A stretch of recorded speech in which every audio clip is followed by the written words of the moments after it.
እኛ ግን የተሰቀለውን ክርስቶስን እንሰብካለን።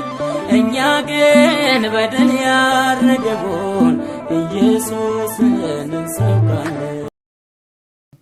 እየመጣ እግዚአብሔር አንድ ቃል ሲናገር የሚነግራቸው ምንድነው? ከግብጽ ምድር ያወጣኋችሁ እኔ እግዚአብሔር ነኝ እያለ ያስታውሳቸዋል። ስለዚህ ታሪክን እንዳልረሳ እግዚአብሔር ይፈልጋል እና እንደ አጋጣሚ ነው ዛሬም ዝግጅቴም እግዚአብሔር መንፈስ ባመለከተኝ መንገድ እዛ ነገር ላይ ያጠነጥናል። በመጀመሪያ ግን አንድ አጠር ያለ ታሪክ ነግራችሁና መጨረሻ ላይ አንድ ታሪክ ጨምሬ መሀል ላይ ያለውን ትምህርት እናንተ ናችሁ የምትገጥሙት እና እግዚአብሔር በዛ ውስጥ ይናገረናል። ደግሞ አምናለሁ በዚህ አንድ ታሪክ ላውራና ከዛ በቃ መጽሐፍ ቅዱስ ነው የምናነበው ዛሬ ማለት ይቻላል። ሙሉ መጽሐፍ ቅዱስ ነው የምናነበው ዛሬ። ታሪኩ ምንድነው? አንድ ሰፈር ላይ አንድ አባት አለ። አንድ ደግ አባት፣ ጎበዝ አባት፣ ጠንካራ አባት አለ።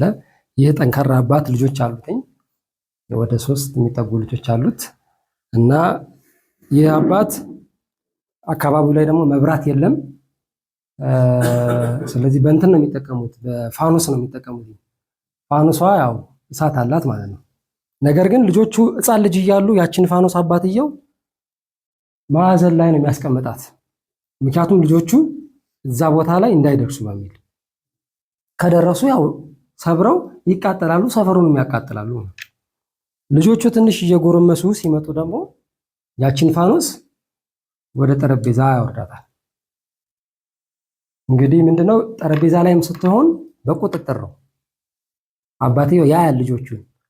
ብርሃኑ ከፊት ይልቅ ትንሽ በደንብ ይታያቸዋል አይደል? ማዕዘን ላይ ሆኖ እያለ በደንብ አይታያቸውም። ምናልባት ጥላ ይሆናል የሚያዩት፣ እርስ በርስ በደንብ አይተያዩም።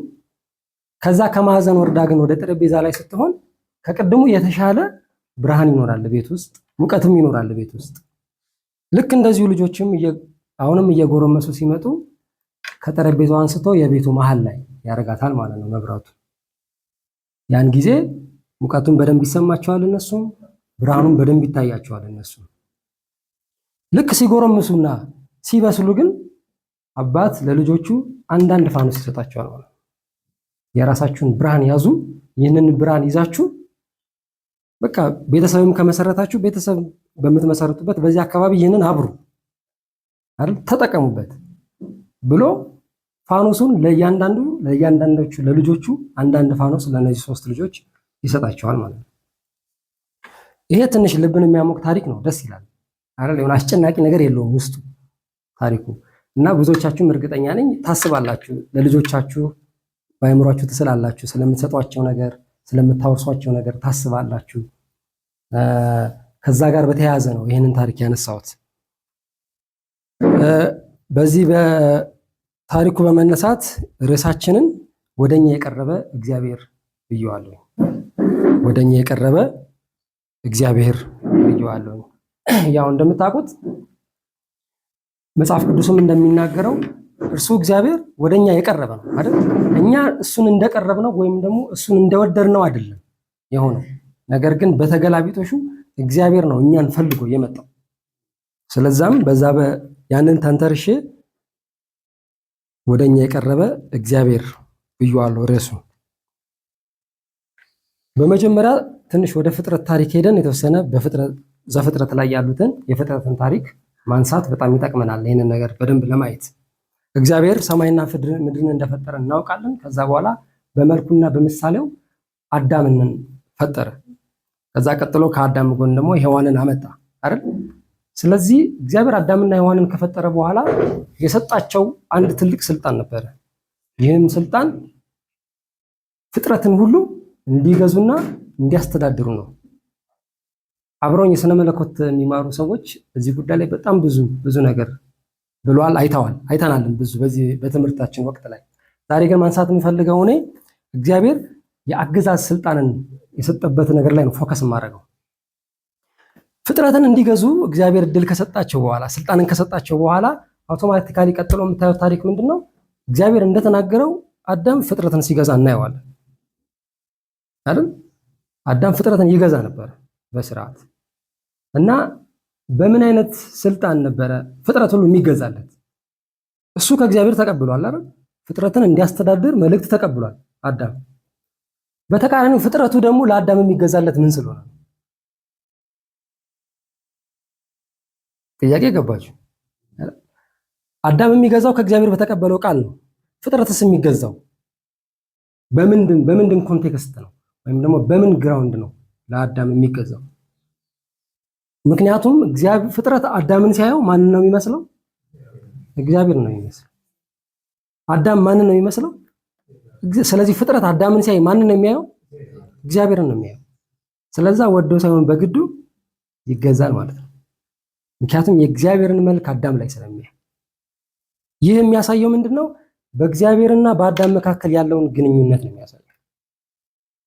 አዳም ከእግዚአብሔር ጋር ባለው ፍጹም የሆነ ግንኙነት መልኩ እሱን ይመስላል። ከዛ በኋላ ግን ከዛ ግንኙነት እየራቀ ሲመጣ መልኩ እየወየበ ይመጣል ማለት ነው። ስለዛ እሱን ታሪክ ከመጽሐፍ ቅዱስ እንደዚህ ይተረካል። እግዚአብሔርም ያንን ነገር ካየ በኋላ በተለይ አዳም ኃጢአትን ከሰራ በኋላ እግዚአብሔርን ካሳዘነ በኋላ የራሱን ዓለም ጀመረ አዳም። ነገር ግን እግዚአብሔር እንደ አባት አዳምን ይከታተል ነበር። እንደ በፊቱ ግን ከአዳም ጋር ግንኙነት ማድረግ አይችልም። ምክንያቱም ኃጢአት የሚባል ነገር አዳም ላይ ስለነበር። ስለዚህ እግዚአብሔር ምን ያደርግ ነበር? አዳምን ይከታተል ነበር ከሩቅ። በተለይ ከጥፋቱም በኋላ ዘፍጥረት 6:3 ላይ እንደዚህ የሚል ቃል እናነባለን። እግዚአብሔርም መንፈሴ በሰው ላይ ለዘላለም አይኖርም፣ እርሱ ሥጋ ነውና ዘመኖቹም 120 ይሆናሉ አለ። በእነዚያ ወራት ኔፍሊም በምድር ላይ ነበሩ። ደግሞም ከዚያ በኋላ የእግዚአብሔር ልጆች የሰው ልጆች ባገቡ ጊዜ ልጆችን ወለዱላቸው። እነርሱም በድሮ ዘመን ስማቸው የታወቀ ኃያላን ሆኑ። እግዚአብሔርም የሰው ክፋት በምድር ላይ እንደበዛ የልቡም ሐሳብ ምኞቱም ሁሉ ጊዜ ፈጽሞ ክፉ እንደሆነ አየ። ስለዚህ ራሱ እግዚአብሔር በሚፈልገው ልክ ከሰው ልጅ ጋር መቅረብ አይችልም። ምክንያቱም በመካከላቸው ኃጢአት የሚባል ነገር ስላለ። ከዚያም በኋላ የእግዚአብሔር መገኘት ከሰው ልጅ እየራቀ መጣ። ይሄ የሰው ልጅ የግል ምርጫው ቢሆንም ነገር ግን እግዚአብሔር አሁንም አዳምን ይፈልገው ነበር። ልክ ይሄ ሞር የሚገባቸው እንዴት ቢሆን ነው? እግዚአብሔር አዳምን ማውራት ይፈልጋል፣ ማቀፍ መሳም ይፈልጋል፣ መንካት ማየት ይፈልጋል። ነገር ግን ከማንነቱ የተነሳ ከንጽህናው የተነሳ አዳምን እንደ ልቡ ማድረግ አይችልም፣ ወይም ደግሞ እንደ ልጁ ማቀፍ አይችልም። በተወሰነም ቢሆን ይሄንን ነገር እኔ አይቼዋለሁ ማለት ያው ፍሬሽ አባት እንደሆንኩ ታውቃላችሁ።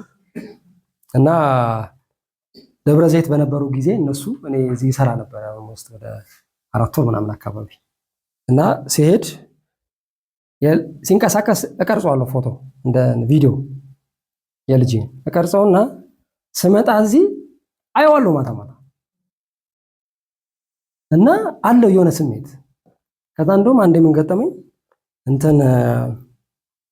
ለካ ቀርጬው ስመጣ እኔ አላስተዋልኩትኝም፣ እዚህ ነው ያየሁትኝ ቪዲዮን እያየው ለካ እሱ እየተንቀሳቀሰ ዝንብ አርፋበታለች እዚህ ጋር።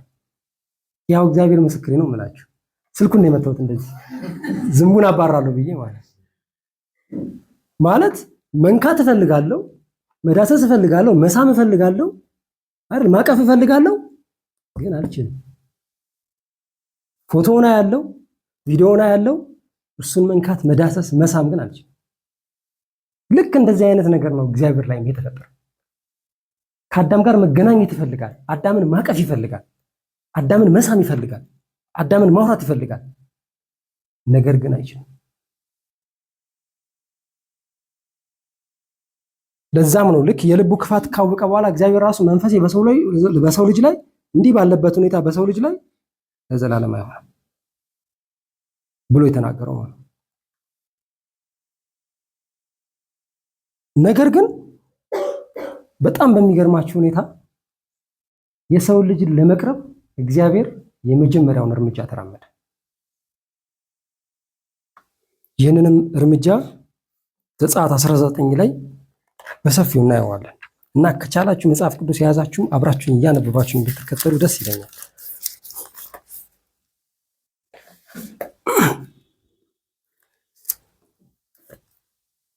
እንደዚህ ይላል ምዕራፍ 19 ቁጥር 1 ጀምሮ።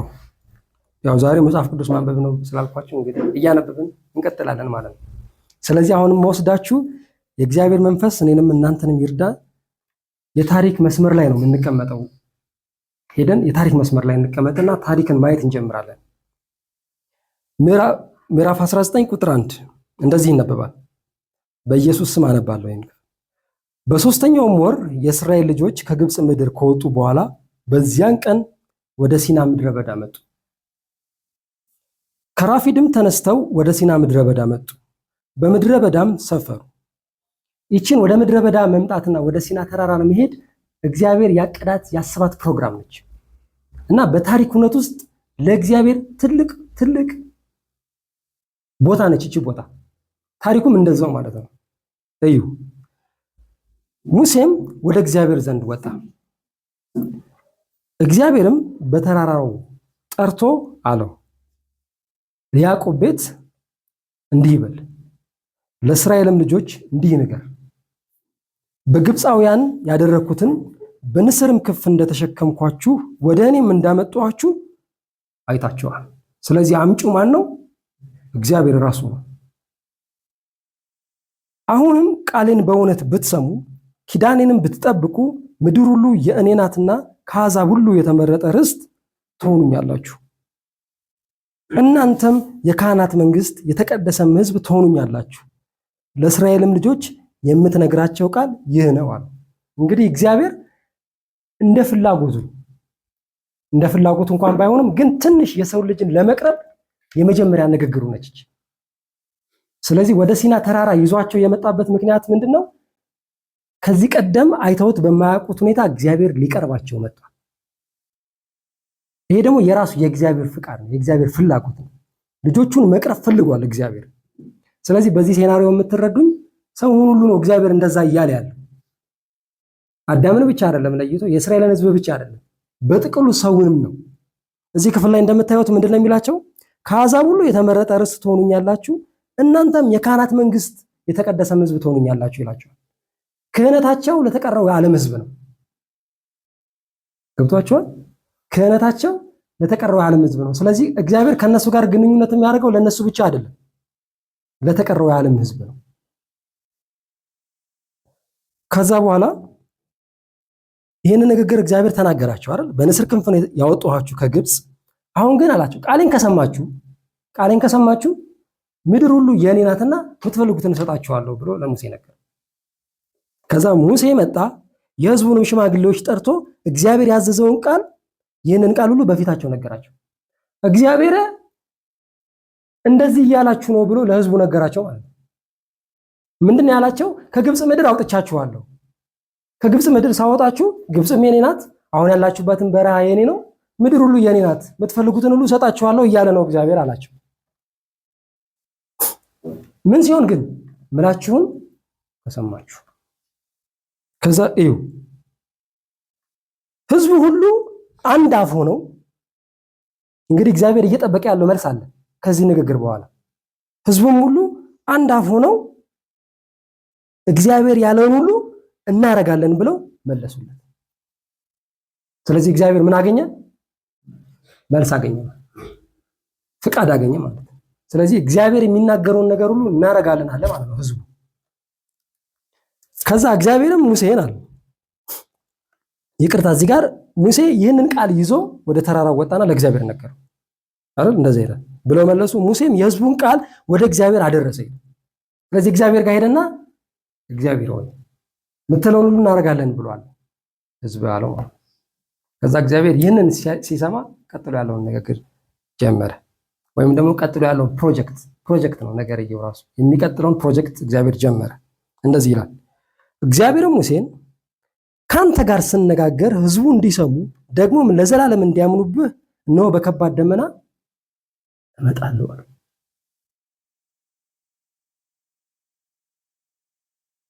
ይህ መምጣት ዝም ብሎ በብሉይ ኪዳን እንደነበረው እነ አብርሃም ጋር እንደመጣው እነ ሙሴ ጋር እንደመጣው እነ ያዕቆብ እነ ይስሐቅ ጋር እንደመጣው አይደለም የሚመጣው። እግዚአብሔር በደመና እመጣለሁ ነው ያለው። እግዚአብሔር ሊመጣ ነው። ፐርሰናሊ እግዚአብሔር ሊመጣ ነው። ገብታችኋል? በራእይ አይደለም ወይም በሆነ በህልም አይደለም የሚመጣው። አክቹአሊ ራሱ እግዚአብሔር ሊመጣ ነው በአካል። እዩ ወደ ህዝቡ ሂድ፣ ከዛ ምን አለ? በደመና እመጣለሁ አለው። ሙሴም የህዝቡን ቃል ለእግዚአብሔር ነገረ። እግዚአብሔርም ሙሴን አለው ወደ ህዝቡ ሂድ፣ ዛሬና ነገም ቀድሳቸው፣ ልብሳቸውንም ይጠቡ። በሶስተኛውም ቀን ህዝቡ ሁሉ ሲያዩ እግዚአብሔር በሲና ተራራ ላይ ይወርዳል።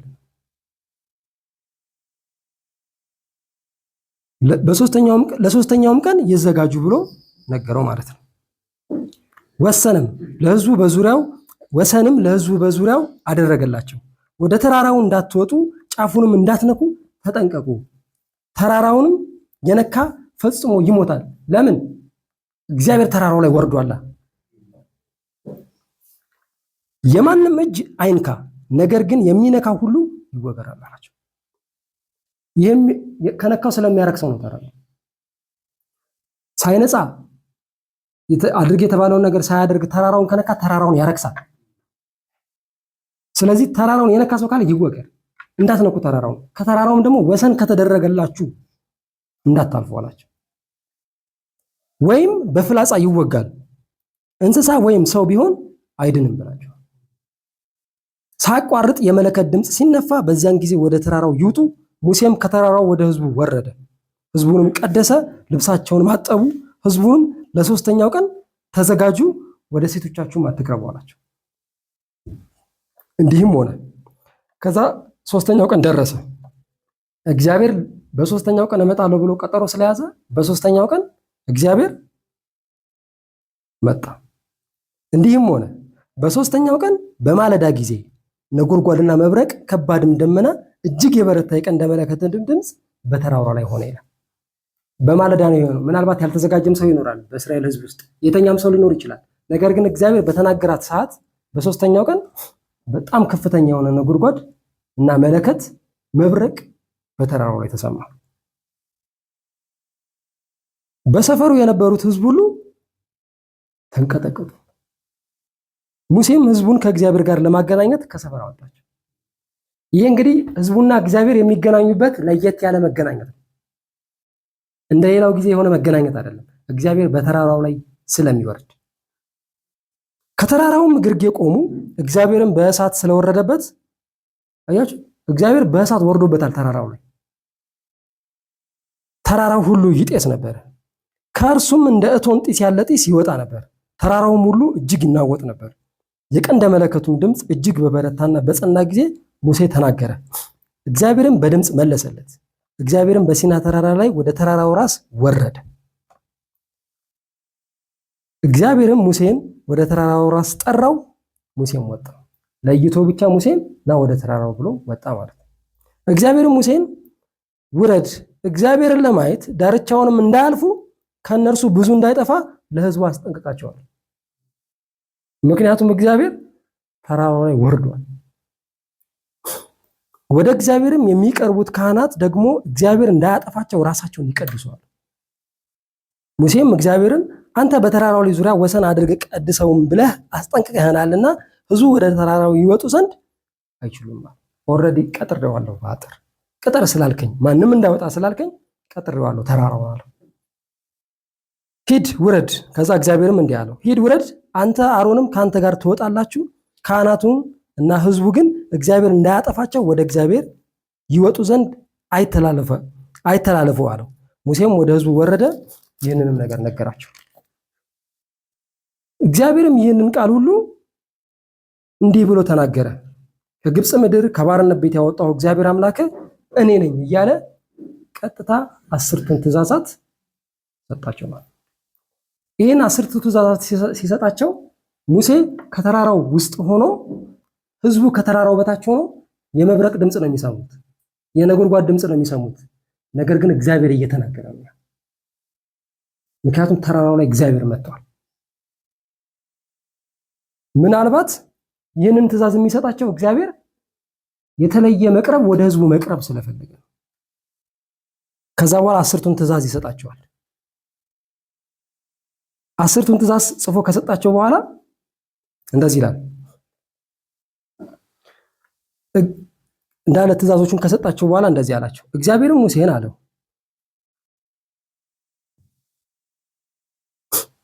ለእስራኤል ልጆች እንዲህ ይበል፣ እኔ ከሰማይ እንደተናገርኳችሁ እናንተ አይታችኋል።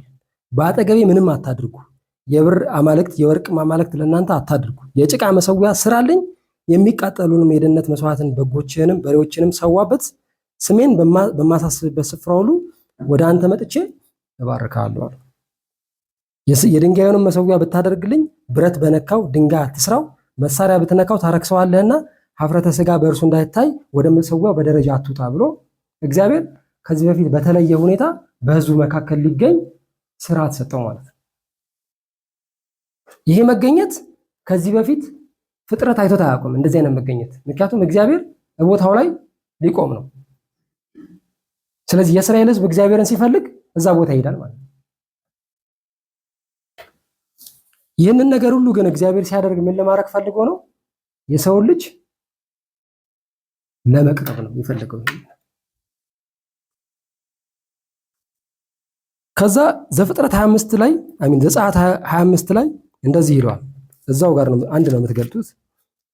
21 ላይ እንደዚህ ይለዋል። በፊታቸው የምታደርገው ስርዓት ይህ ነው። ዕብራዊው የገዛ ባሪያ እንደሆነ ለ6 ዓመት ያገልግልህ፣ በሰባተኛውም ቀን በከንቱ አርነት ይውጣ። ይሄ በባርነት ቢያዝ ወይም አንድ ሰው በባርነት ብትይዘው ልቀቀው፣ ፍታው፣ በባሪያ አድርጋ አትያዘው ዕብራዊ ከሆነ የሚል ትእዛዝ ነው እየሰጣቸው ያለው። ምክንያቱም እግዚአብሔር በመካከላቸው ሊገኝ ስለሆነ። ከዛ እንደዚህ ይሏል። እግዚአብሔርም ሙሴን እንዲህ ሲል ተናገረው፣ ስጦታ ያመጡልኝ ዘንድ ለእስራኤል ልጆች ተናገር። በገዛ እጁ ሊሰጠኝ በልቡ ከሚያምረው ሰው ሁሉ መባ ተቀበሉ። ከእነርሱም የምትቀበሉት መባ ይህ ነው ብሎ የሚቀበለውን የመባ አይነት ይዘረዝርለትና እንዲህ ይለዋል። እኔ እንደማሳየው ሁሉ እንደ ማደሪያው ምሳሌ እንደ ዕቃውም ሁሉ ምሳሌ እንዲሁ ስሩት ብሎ የሚሰሩበትን ዝርዝር ይሰጣቸዋል። ከዛ በኋላ እግዚአብሔር በሰጠው ትእዛዝ መሰረት ሰዎቹ ታቦት ይሰራሉ። ታቦቱን የሚሰሩበት ምክንያት ምንድን ነው? እግዚአብሔር ታቦቱ ላይ መቆም ፈልጓል። ምክንያቱም ታቦቱን ይዘውት እንደልባቸው ስለሚንቀሳቀሱ እግዚአብሔር በሕዝቡ መካከል ያድራል ማለት ነው። ስለዚህ እግዚአብሔር ሕዝቡ ጋር መገኘት ቢፈልግ ታቦቱ ላይ ይሄዳል። ስለዚህ እግዚአብሔር ሕዝቡን የሚቀርብበት አንድ መንገድ አገኘ ማለት ነው። ይሄ የራሱ የእግዚአብሔር ሐሳብ ነው። ለምንድን ነው የሁሉ የምታደርገው ብትሉት ግን እርሱ የሚሰጣችሁ መልስ ምንድነው? እናንተን ለመቅረብ፣ በመካከላችሁ ላድር፣ ላያችሁ፣ ልነካችሁ፣ ልሰማችሁ፣ ላወራችሁ፣ በመካከላችሁ ላድር፣ ይህን ታቦት ትሰሩልኛላችሁ ብሎ ነገራቸው። ከዛ እንደዚህ ይለዋል፣ የስረት መክደኛውን በታቦቱ ላይ ታደርገዋለህ፣ እኔም የምሰጥህን ምስክር ታቦት በውስጡ ታኖራለህ፣ በዚያም አንተ ጋር እገናኛለሁ። ስለዚህ እግዚአብሔር መምጣት ሲፈልግ ታቦቱ ላይ ይመጣል እና ታቦቱ ላይ ይቆማል። ስለዚህ ምናልባት ለእግዚአብሔር እዚች ምድር ላይ ምናልባት በአንድ ጣት እንደመቆም ማለት ነው፣ በአንድ የእግር ጣት እንደመቆም ማለት ነው። ያቺ ታቦት ማለት አይደል? ምክንያቱም የሚገናኘው ከካህኑ ጋር ብቻ ነው። እርሱም ደግሞ በከፍተኛ ጥንቃቄ በጣም ከፍተኛ ጥንቃቄ የሚፈልግ ነው ይህ የታቦት ስርዓት። ይህንንም ዘሌዋውያን 16 ላይ ታሳያችሁ።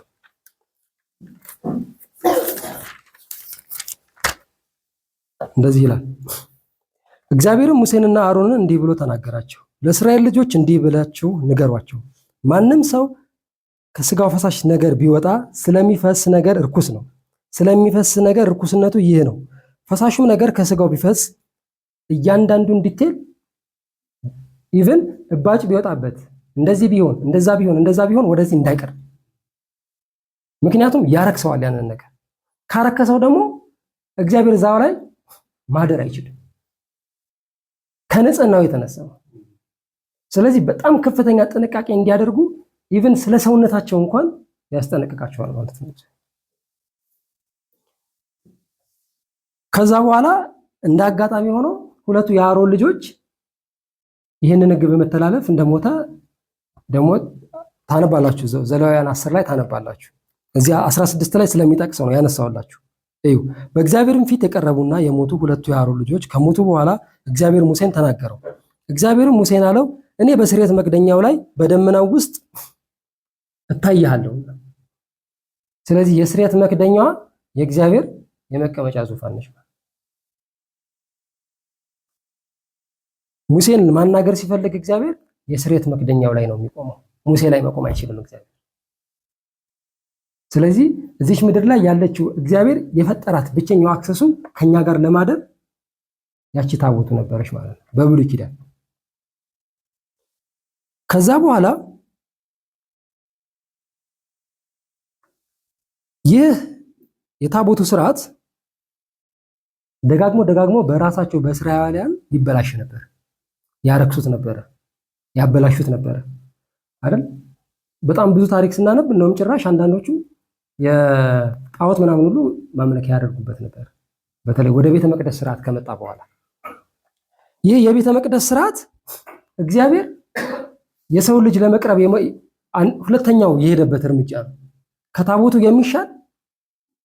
ከታቦቱ ትንሽ የሚሻል የሰው ልጅን የቀረበበት መንገድ ነው ደግሞ የመቅደሱ ስርዓት በሙሴ አማካኝነት የተሰራው። አንደኛ ነገሥት 6 ላይ እንደዚህ ይላል፣ የእግዚአብሔርም ቃል ወደ ሰለሞን መጣ እንዲህ ሲል ስለዚህ የምትሰራው ቤት በስርዓቴ ብትሄድ ፍርዴንም ብታደርግ ትመላለስበትም ዘንድ ትእዛዜን ሁሉ ብትጠብቅ ለአባትህ ለዳዊት የገባሁለትን ቃል ካንተ ጋር አጸናለሁ፣ በእስራኤልም ልጆች መካከል እኖራለሁ። ስለዚህ እግዚአብሔር ቋሚ መኖሪያ አገኘ ማለት ነው በእስራኤል መካከል። ይህንንም ነገር ለምንድን ያደረከው ብትሉት እግዚአብሔር ከትላንትናው የተሻለ የእስራኤልን ሕዝብ ለመቅረብ በመካከላቸው ለማደር አብሯቸው ለመሆን። ከዛ ስቴፖች ናቸው እነዚህ። የመጀመሪያው የታቦቱ ስርዓት እግዚአብሔር በአንድ ጣቱ የሚቆምባት መገኘቱ ነበረች። ወደ መቅደሱ ስራ ስትመጡ እግዚአብሔር በአንድ እግሩ እዚህ ምድር ላይ የረገጠበት መገኘቱ ነበረች። ከታቦቱ የሚሻል ከዛ ደግሞ መቅደሱ ደግሞ ትንሽ ሰፋ ያለ፣ ምክንያቱም ሳይዛቸውም ይለያያል። በተለይ የድንኳኑና የታቦቱ የመቅደሱ በሳይዝ ይለያያል። መቅደሷ የምታድርበት ድንኳን በጣም አነስ ያለች 10 በ10 ነች ቤቷ። ይሄኛው ደግሞ የመቅደሱ ማደሪያ ብቻ በሁለት እጥፍ ከፍ ያለ ነው። አደባባዩና ቅድስቲቱ ደግሞ በሁለት እጥፍ የሚበልጥ ነው ማለት ነው። ስለዚህ እግዚአብሔር በቅድስት ውስጥ የሚገኘው በቤቱ ስፋት ልክ ነው ማለት ነው።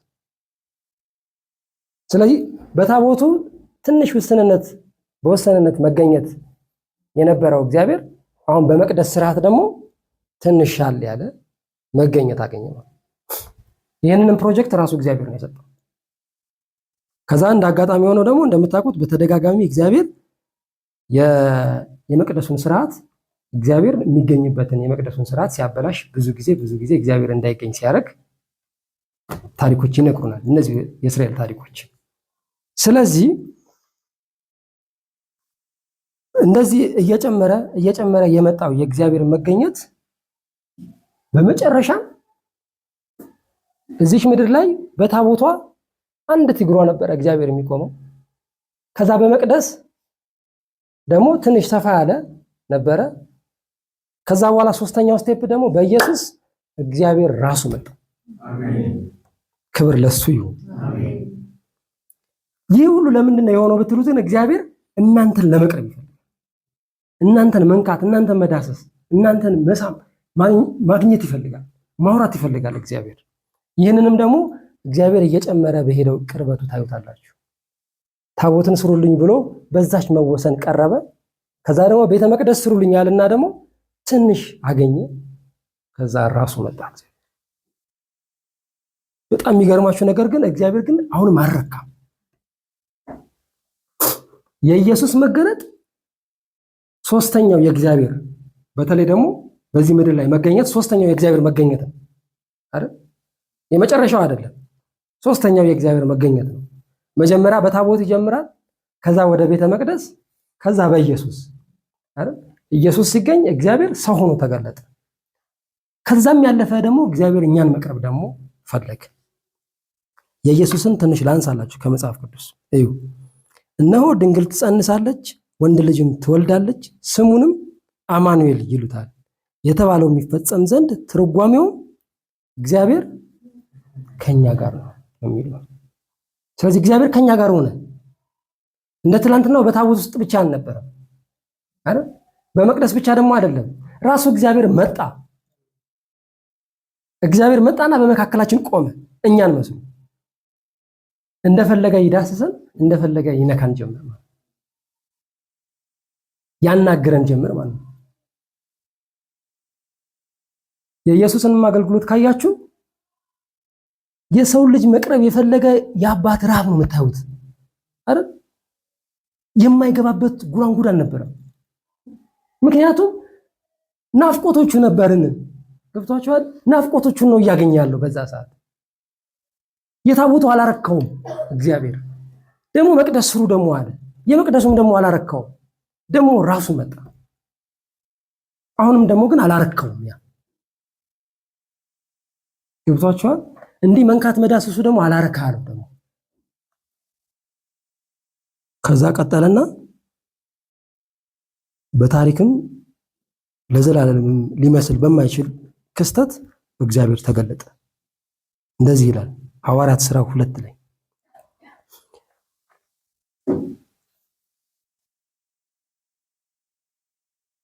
በበዓለ ሃምሳ የተባለውም ቀን በደረሰ ጊዜ ሁሉም በአንድ ልብ ሆነው አብረው ሳሉ ድንገት እንደሚነጥቅ አውሎ ንፋስ፣ ይህንን ቅድም ዘጸአት ጋር እንዳነበበው የምትሰሙት እግዚአብሔር ዘጸአት ላይ በተራራው ላይ ሲወርድ የነበረው ሁነት አለ።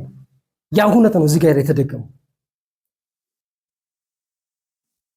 ድንገት እንደሚነጥቅ አውሎ ንፋስ ከሰማይ ድምፅ መጣ፣ ተቀምጠውም የነበሩበትን ቤት ሞላው።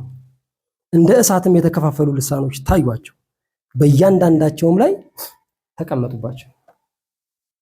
በሁሉም መንፈስ ቅዱስ ሞላባቸው። ስለዚህ በመንካትና በመዳሰስ ደግሞ ያረካው እግዚአብሔር በውስጣቸው ደግሞ አደረ። ስሙ ይባረክ። ይህንን ስቴፕ ባይ ስቴፕ የመጣውን የእግዚአብሔርን መቅረብ ብታዩ እግዚአብሔር የሰው ልጅ ለመቅረብ ብሎ ያደረገው ነው። አሁን ለምሳሌ የመስዋዕቱን ስርዓት ብታዩ እግዚአብሔር ከመስዋዕት ባይዘው እንትን የለውም። እንደምታውቁት መስዋዕት ጉዳዩ አይደለም። እግዚአብሔር ደም ምናምን የሚወድ አምላክ ሆኖ አይደለም። እንደዛ እንዳትረዱት። እግዚአብሔር ኢቭን ደም እንዲያርዱ የፈለገው ለራሳቸው ነው። ታቦቱን ሲቀድሱ የሚቀድሱት ታቦቱን አይደለም። በመካከላቸው ያ ታቦት ስላደረ ስለሚረክስ ለሱ ብለው ነው የሚቀድሱት። ገብቷቸዋል? ኃጢአተኞች ስለሆኑ በመካከላቸው ስላደረ ያ ታቦት ኃጢአት ይኖርበታል፣ ይረክሳል ታቦቱ ራሱ። ስለዚህ እግዚአብሔር ሊገኝበት አይችልም። ስለዚህ ምን ያደርጋሉ? መስዋዕት ሰውተው ያንን የመስዋዕት ደም በታቦቱ ላይ ያደርጋሉ። ከዛ በኋላ በእነሱ ኃጢአት ታቦቱ ስለሚረክስ ነው የሚቀድሱት በደሙ። በዛን ጊዜ በተቀደሰ ጊዜ እግዚአብሔር ይገኛል ማለት ነው። አሁን ግን ታቦቱን ሲረጩ ደሙ ታቦቱን እንደሚነጻ ሁሉ በተረጨው በክርስቶስ ደም እናንተ ተረጭታችሁ ያ እግዚአብሔር በእናንተ ውስጥ አደረ ማለት። ምክንያቱም የብሉይ ኪዳኑ ስርዓት የብሉይ ኪዳን እግዚአብሔር ይህንን የሰጣቸው ስርዓት አንድም ለአዲስ ኪዳን እንደ ጥላ እንዲያገለግል ነው። እሱ ብቻ ግን ደግሞ ሳይሆን እግዚአብሔር እኛን ለመቅረብ የሄደበትንም ጉዞ ነው የምታዩት። በዛ ውስጥ ካህኑ አንድ በግ ይዞ ይመጣል፣ 2 ፍየል ይዞ ይመጣል። ከዛ በኋላ አንደኛው ፍየል ለካህኑና ለቤተሰቡ የሚሰዋው ነው አንደኛው በግ። ከዛ አንደኛው ፍየል ለህዝቡ የሚሰዋው ነው። አንደኛው ፍየል ደግሞ ወደ በረሃ የሚሰደድ ፍየል። ወደ በረሃ የሚሰደደው ፍየል ኃጢአታቸውን ተሸክመው ወደ በረሃ የሚሄደው ነው። የሚሰዋው ፍየል ደግሞ ታቦቱንና ወይም ቤተ መቅደሱን ለመቀደስ የሚፈስ ደም። ቤተ መቅደሱን ደግሞ የሚያረክሱት ደግሞ ራሳቸው ነበር። ምክንያቱም ይህ ፍጽምና በእነሱ መካከል ስላልነበረ በመካከላቸው ብቻ በመገኘቱ ታቦቱ ይረክሳል። ስለዛ መቀደስ አለባቸው እግዚአብሔር በዛ እንዲገኝ። ይሄ ግን በየዓመቱ የሚቀጥል ነው። ምክንያቱም በየዓመቱ ታቦቱ ስለሚረክስ በመካከላቸው ባደረ ይረክሳል። በቃ ስለዚህ በየዓመቱ እግዚአብሔር በዛ ቦታ ላይ እንዲገኝ የግዴታ በደም መቀደስ አለበት። በጣም የሚገርማችሁ ግን ለዘላለም ትኩስ በሆነው ደም እግዚአብሔር እናንተን ረሽቶ ለዘላለም በሚሆን የመንፈሱ ማደሪያ ደግሞ አደረጋችሁ። ስለዚህ ለመጨረሻ ጊዜ ላይለያችሁ እግዚአብሔር ቀረባችሁ ማለት። ከዚህ ውጪ እግዚአብሔር በምንም ሊቀርባችሁ አይችልም። ይሄ ደግሞ የሱ ፍላጎት ነው፣ የሱ ናፍቆት ነው። ይሄ እናንተን ቀድሶ በእናንተ ውስጥ ማደር። ይሄ ደግሞ ለዘላለም የሚቀጥል እንደሆነ ራእይ 21 ላይ እንደዚህ ይላል፣ ድል የሚነሳ ይህንን ይወርሳል። ይቅርታ፣ ራእይ 21 ላይ ቅድስቲቱም ከተማ አዲሲቱ ኢየሩሳሌም ለባሏ እንደተሸለመች ሙሽራ ተዘጋጅታ ከሰማይ ከእግዚአብሔር ዘንድ ስትወርድ አየሁ። ታላቅም ድምፅ ከሰማይ እነሆ የእግዚአብሔር ድንኳን በሰዎች መካከል ነው፣ ከእነርሱም ጋር ያድራል። የብሉይ ኪዳን ሁሉ ያው ሁሉ የምታዩት ኮተት የእግዚአብሔር በእኛ መካከል የማደር ፍላጎት ነው። ታሪኩን ሁሉ የምታዩት እንትን ማምጣት እንደዚህ እንዳትነኩኝ፣ እንደዚህ እንዳትሉኝ ለምንድን ብትሉት እግዚአብሔር በመካከላችሁ ለማደር ከእናንተ ጋር ለማደር። ከዛም ምን ይላል? ታላቅም ድምፅ ከሰማይ እነሆ የእግዚአብሔር ድንኳን በሰዎች መካከል ነው፣ ከእነርሱም ጋር ያድራል፣ እነርሱም ሕዝብ ይሆናሉ፣ እግዚአብሔርም እርሱ ራሱ ከእነርሱ ጋር ሆኖ አምላካቸው ይሆናል። እርሱ ራሱ ከእነርሱ ጋር ይሆናል፣ ከዛ ደግሞ አምላካቸው ይሆናል። በጣም የሚገርመው ደግሞ ቀጥሎ ራእይ 1 ላይ እዛው ላይ ነው አሁን ያነበብኩላችሁ ቁጥር 2 ላይ ቁጥር 7 ላይ ዝቅ ብሎ ደግሞ እንደዚህ ይላል፣ ድል የሚነሳ ይህንን ይወርሳል፣ አምላክም እሆናለሁ፣ እርሱም ልጅ ይሆነኛል። ይሄ የብሉይ ኪዳን ፍጻሜ ነው ለዘላለም። ብሉይ ኪዳን የአዲስ ኪዳን ፍጻሜ ነው። ብሉይ ኪዳንን ስታጠኑ እግዚአብሔር እኔ አምላክ ሆናቸዋለሁ እነርሱም ሕዝብ ይሆኑኛል ነው የሚለው። እዚህ ጋር ግን እኔ አምላክ ሆናቸዋለሁ እነርሱ ደግሞ ልጅ ይሆኑኛል። ስለዚህ ትንሽ ይሄ የመጨረሻ መቅረብ ነው ማለት ነው። ስለዚህ አሁን ይሄን ቅድም ከነገርኳችሁ ታሪክ ጋር እንገጥመዋለን። አሁን እየቀረበ የመጣው የእግዚአብሔር መገኘት